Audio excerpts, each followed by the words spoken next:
In this video, I will be sharing a very simple yet powerful secret on price action trading that will change the way you view the markets. To be honest, it's not just a simple trick or something, but it is an entirely different approach towards price action trading. If you watch this video carefully and understand the concepts, you will be able to spot out market reversals like this long before they occur. But before we start, be sure to hit that like button and subscribe to our channel so that you don't miss on any of our new videos. With that being said, let's get into today's video. When we talk about price action trading, we are essentially talking about a trading approach that uses raw price data to analyze the historic price behavior. Price action traders analyze the historic price data to predict the future price behavior. A major component of price action trading is support and resistance levels. Price action traders heavily rely on support and resistance levels to identify trading opportunities. A support level is a price level where buyers come in and push the prices upwards. Similarly, a resistance level is price level where sellers come in and push the prices downwards. Support and resistance are really powerful when it comes to identifying market reversal points. But every support and resistance level might not be equally powerful. While the market may respect major support or resistance levels, it may not respect the minor ones. And in some extreme market conditions, the market may not respect any support or resistance level. A lot of traders find it very difficult to trade using support and resistance levels. Through my experience and research, I have discovered a secret. This secret helps me identify powerful areas on the price chart that have the capability to reverse the markets. I like to call these areas as value zones. To be honest, the concept of these value zones is derived from the market profile indicator itself, but my interpretation is very different from that of the indicator. With that being said, let's understand these value zones. To understand the value zones, we must first understand the reason behind any price move. I know this part of the video might seem very basic, but stick around, it will change the way you perceive the market movements. So my question to you is, what is the objective of any market? The objective of any market is to facilitate trade. The goal of the markets is to find a price where buyers and sellers agree to exchange the asset. Let's understand how the markets move with an example.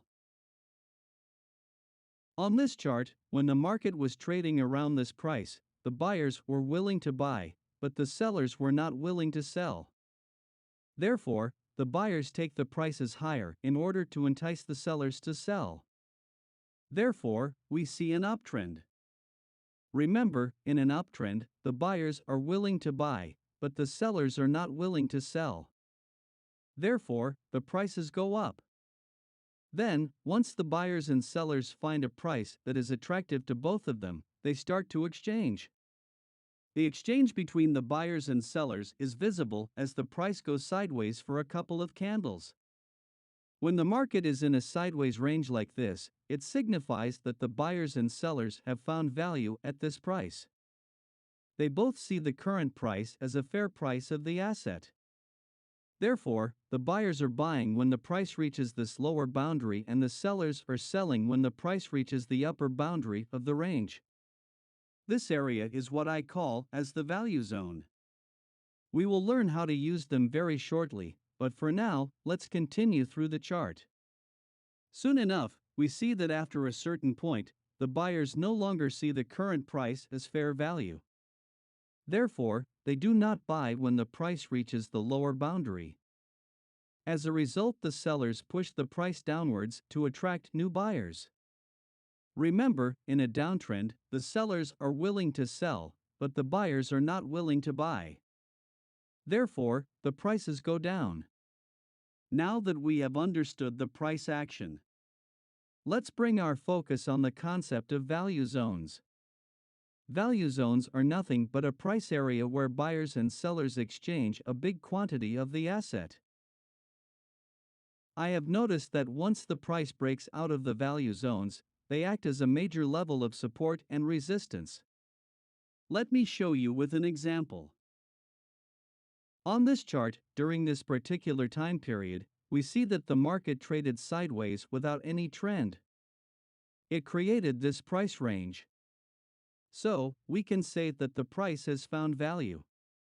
The buyers and sellers were in agreement that this range was a fair value of the asset for that day.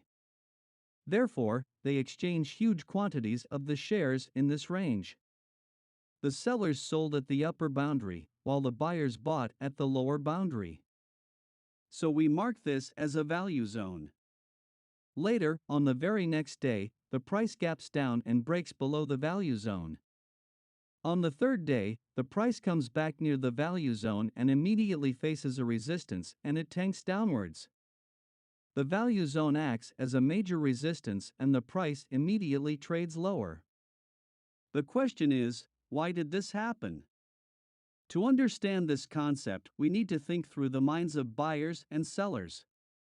As I mentioned before, a huge quantity of shares we bought and sold inside this value zone. So we can say that a lot of buyers and sellers will be sitting on their positions and watching the prices carefully. When the price breaks lower, the buyers who bought in the value zone will be sitting in a losing position. As the price trades lower, their losses will grow bigger and bigger. But not all of them will have the courage to cut their positions and accept their loss. They will be waiting for a small up move so that they can book losses at a reduced amount. Therefore, when the price reaches back to the value zone, they are now sitting at a break-even position. They are neither at a loss or at a profit. They will thank their gods for giving them the opportunity to reduce their losses to virtually nothing, and they will sell their positions.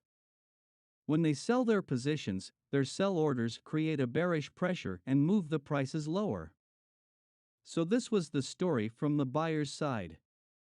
Now let's look at the story from the seller's side. When the price was trading in the value zone, a lot of sellers entered short positions. Then the price broke below the value zone, and they started making profits. As the market starts to trade lower, their profits start to grow. The greed starts to step into the minds of the sellers. They will think to themselves, if I had sold a bigger quantity, I would be sitting in a huge profit. They will tell themselves, I should have sold more. When the price comes near the value zone, the sellers will see it as an opportunity to create new short positions. They will think that the market has given them the opportunity to create a bigger short position before the price moves much lower. So they will take that opportunity and short the markets. Notice how buyers and sellers both sold at this price. The buyers created sell orders to exit from their positions, while the sellers created sell orders to make new positions. In the end, a lot of sell positions are created here, and as a result, the price tanks down. So, we can say that when the price tests the value zone from below, the value zone will act as a resistance. On the other hand, if the price tests the value zone from above, it will act as a support. Here is an example. On this chart, we see that the price initially made this strong up move as the buyers were in search of the sellers. Around this price area, the sellers come in and the price creates this range. The buyers and sellers perceive this price range as the fair value of the asset. Therefore, the market goes sideways for a few candles.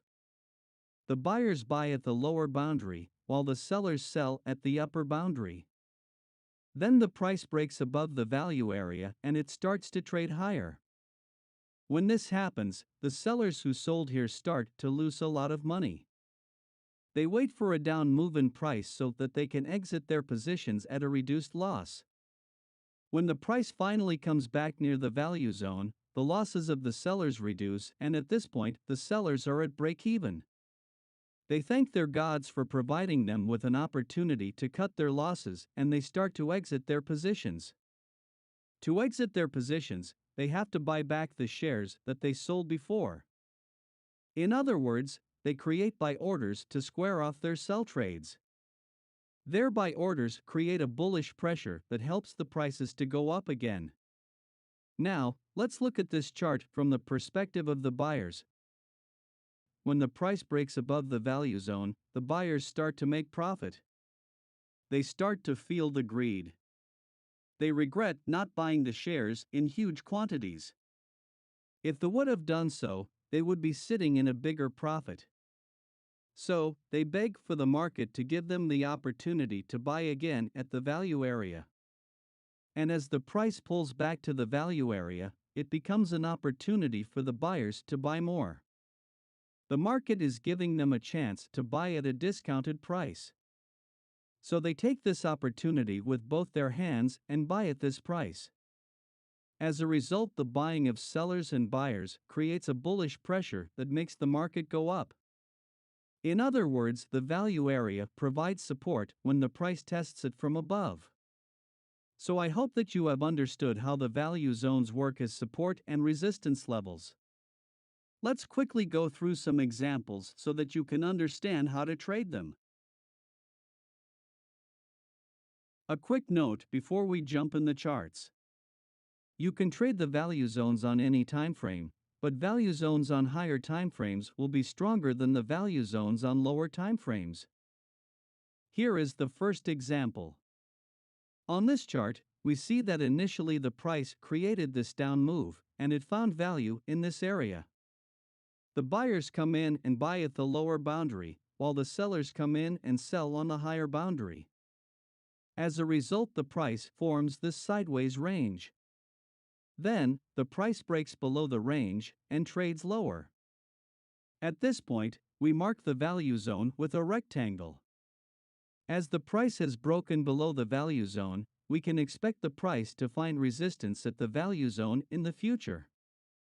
We see that soon after the breakout, the price makes a pullback up to the value zone.